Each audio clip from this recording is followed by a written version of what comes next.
Hello everybody and welcome to this Microsoft Teams short tutorial video guide. My name is Mr. Wilkes and this video is intended to be used by the pupils and parents and carers of students at Birchesdale Middle School. Now you may have recently been asked to join a Microsoft Teams page. This is a virtual classroom where teachers from our school are currently hosting lessons for pupils to be able to get involved in, submit work and continue their learning whilst currently at home. It's a fantastic platform which I personally have been using now for around 8 to 9 weeks and love some of the benefits and the communications that I'm able to have with my students whilst we're not currently in school. This platform can be a little bit daunting if you've not used Microsoft Teams before, and so what I'd like to do is create this short video to just help you try and navigate through it as best as possible. So where do you get started? Well, the most obvious place will be your child's email address account, which should be linked to our school. So the first thing as a parent is to encourage your children to be checking their school email addresses and to make sure that they're looking for an email that has been sent to them that may have in the tagline Microsoft Teams. That is usually how the email arrives in their inbox. They can then go and click on that account, that link, and it will take them to the desired Teams page. Now you can see in front of me here, this is my Microsoft Teams dashboard, my platform that shows me all my kind of virtual classes or virtual groups. And you can see I've got some on here for our whole school, my curriculum subject teams, and I've got some extra science classes here because that's me, of course, being a curriculum leader for science. So there are two ways that you can get to a page that looks like this. So the first is to follow a link in your email address that's been sent to you from your teacher. The second is to, if you're on a Windows PC, is to go down to the bottom and actually type in Teams. And you can see that as I'm doing that, it pops up here as an app. So I'm currently working in the Microsoft app. So there's two ways you can go into Teams. One, through the app on your Windows computer, or two, by going to your child's email account, which I can show you on here, and you following the link, which will take them to the Teams page, or by going up to the top left hand side and opening the app section which open there, and you can see one of those is Teams. And if I right click on that and it says open in new tab, it will open up a brand new page, and just like the app version, it opens up into my Teams page, like so. Now, for the purpose of ease of use, I'm going to use the app-based version for this tutorial.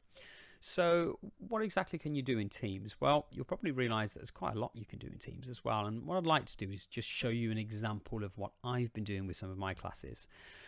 So depending on who invited you to the class, it may say perhaps be your form tutor, your class teacher, and they may have called that team a particular name. So for example, for me, my year 8 students have all been invited to a class that's called Science Year 8 with Mr. Wilkes. So the email link will take them directly into that team. So it'll kind of look like this. If I click on my Teams page, it will drop them in to something like that. Okay. Now, when you're into this page, you'll notice that there's, quite a lot going on. So the first thing I'd like to do is just draw your attention over to the left hand side over here, and you'll notice that there's a lot of little tabs down the left hand side, and the most obvious one is the one called General. This basically is kind of, if you're used to social media accounts like Facebook and Twitter and things like that, it kind of acts as a little bit of a platform like that. This is a place where students can, as you can see on the screen, they can type comments, you can reply to them, they can send little GIFs and little emojis and things like that. And again, you can, reply to them, or if you think that it's relevant and necessary to what you're doing. But it's also a really good place to start the conversations off with your pupils. So I use this page here, this general section, as a platform really to share some work, to get my students thinking, to pose questions about things we're going on to learn about as well. And then what tends to happen is this is where we set up our meetings. So at a particular time and a particular day, which you'll find from the school's website on the virtual timetable, this is where you'll want to be waiting. And so let's say I was a member of this class. I'm the host, but let's say I was a member. I'd be in this page on the general tab, and say my class started at 10:30 in the morning. I'd be waiting in this page, and I'd go all the way down to the bottom to the most recent comments, and I'd be waiting for the meeting to start. In Microsoft Teams, we call virtual lessons meetings, and you'll see a little icon that pops up on the right hand side here that says join meeting. Now, as a student, that's what you want to be looking for. Okay, you want to be waiting to join a meeting. So you want to be in here at the right time for your lesson a few minutes before, look for the join meeting symbol and click on it. Now down at the bottom you'll see there's lots of options. You can obviously start typing away, you could start writing messages and putting those on the board if your teacher required you to do so and they were relevant as well. You can attach documents and files. Say for example your teacher asked you to try a few questions at home as homework and you wanted to submit it to the page. Now remember, whatever you do put in this general section is going to be for public viewing, so everybody in this group is going to see what you've posted. So often when we set homeworks and assignments, it often falls under a bit more of a private tab at the top. And you can see at the bottom here as well, there are notes we can add, and there's even things here that say Meet Now. Now this icon at the bottom, Meet Now, is more for us as teachers. So if you're a student watching this video, we will be clicking that icon at the bottom to start a meeting. It shouldn't be clicked by you. This is something we'll be setting up, okay? So we can just go ahead and click the X off that. Now on my particular Teams page, I have a bit of a structure on the left hand side, and each Teams page for you may be slightly different depending on the class or the teacher who you're working with. So for example, in my Teams page, I like to share some work from the students that they've been doing work. So for example, a girl in my class has been doing some fantastic work in science on the electromagnetic spectrum, so I can then showcase some of her work that she's been doing from home, which she can easily send to me by using the tabs at the bottom, which she can attach one of her pictures from her phone and send it to this page directly to me. I've got some tabs where I put digital resources in. So you can see here I've added an interactive digital whiteboard. So if students wish to be practicing at home and writing on a digital whiteboard with their tablets, they can be using something like that. And then I've also got things on here where I might be putting in little bits to help along the way. So I've put a few YouTube links in here, some animations as well. And these are all designed to help with the topics that we're currently learning about. Now, once you've had your lesson with your teacher, from a student's point of view, the session will often be recorded and you can then go back and re-watch it at a later time. Now, sometimes you'll notice that if we go back to our general tab, you can see, oh, there's the meeting there. And you can click on it and it will often take you to a separate page where you can start watching it. And that's absolutely fine. But you may find that some teachers also like to tidy up their meetings a little bit and put them into sections on the left hand side. Like I've got a unit here that's just called Lesson Recordings Sound Waves. And in this tab, I've got all my recordings from my previous lessons that I've done. So if you're a student watching this, you can go back and watch old lessons. So if you perhaps weren't available at the time the lesson was happening live, you can go back and watch it. Now you'll notice that they're all called Microsoft Stream.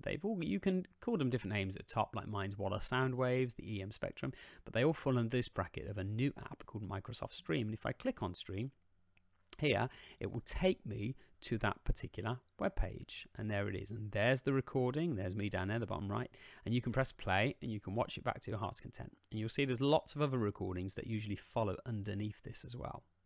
So I'm just going to go back to my page. So let's go back to the beginning again. There we are in general. That's our main page where we tend to have our main conversations and wait for our lessons to start. And the side is where we tidy things up and put things in as well.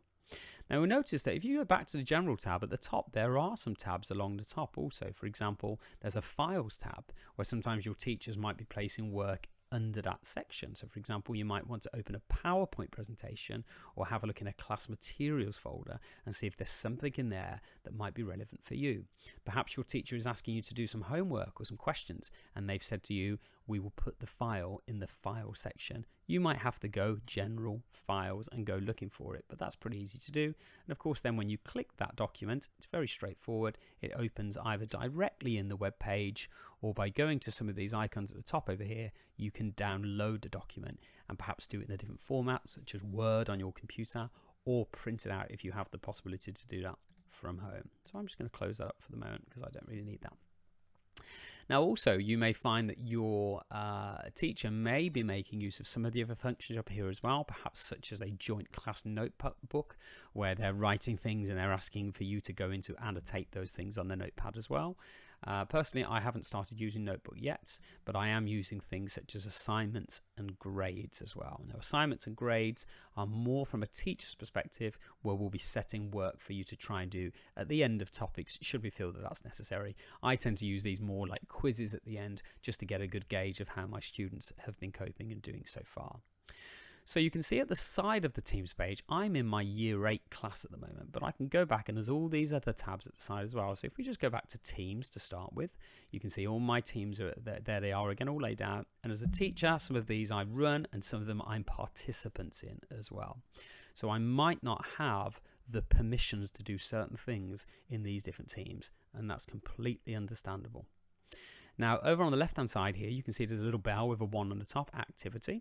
So these are all my comments. These are all my little messages from teachers and some from students as well that are asking me to do things and to go through and to have a look at certain things. That's in the chat function on the left. And again, that's a really good place to maybe start thinking about chatting with certain specific students about specific pieces of work. For example, here's a student of mine who's been doing some fantastic work also. So again, back to our Teams page. I always like to bring us back to here just so that we know where we are. Now, underneath that Teams tab, again, this might be something your teacher decides to do, is to be setting assignments. So again, there's just a bit of a quick link here using the assignments tab at the side. And the same with the calendar function underneath. You may find that we've got 2 members of staff here that have got a lesson scheduled to start later on today, and they've got it on the calendar. Now, if that's the case, you'll often most have been invited to that lesson, and just go looking in your email accounts for the invite to that lesson, okay? And then underneath you can see there's a couple more calls and files, but I don't really start using those as well terribly too much. Okay, so again, we'll go back to Teams page. Now then, on the right-hand side of your Teams dashboard, there is join or create team. Now, as a student at Burgensall at the moment, we should not be joining or creating any of these teams. You are simply joining the teams created by your teachers or your class leaders. We are not creating and creating our own at this particular stage. But you may have the option to have a little look at these at the side here. For example, this gear icon here that says manage teams. You can see here that this is a bit of a sort of permission thing, and mostly this will tend to be set up more for teachers, so we'll kind of sort of leave that really as it is. But you'll also see that there is a filter here where you can just show some of the classes you're part of or some of the ones you're leading as well. If you come up to your icon at the top here where you've got who you are and your settings for your Teams page here, you can sometimes have a play around with some of these settings. You can change the themes of some of them. I quite like having the dark mode on my Teams page, and then it looks quite cool. And again, you can go back to switch view and change it if you want, back to the default if you wish. Perhaps you'd like to have a more comfortable view with lists of teams instead of having the grid views. You put it on like that, you've got all your teams down that side as well. Personally, again, I quite like to have the other kind of view really. So go up to here, settings, do that again. I go back to my list view as well. Okay, change it back. And whilst we're also here, you can see there's a few notification settings sometimes you can change as well. If you're a member of our Teams account and you're getting a bit frustrated because all those messages keep popping up on your computer system every few minutes, you can turn some of them off so that doesn't actually happen. All right. So that is a very short but hopefully useful guide to using Teams if you are a pupil at our school at the moment and you're starting to get involved in using Teams, or you're a parent or a carer at home and you're wondering what Teams is all about and how it often works. It's a fantastic platform to allow us to do virtual teaching whilst our students are currently not in school. Thank you very much everybody for watching this video, and have a lovely day.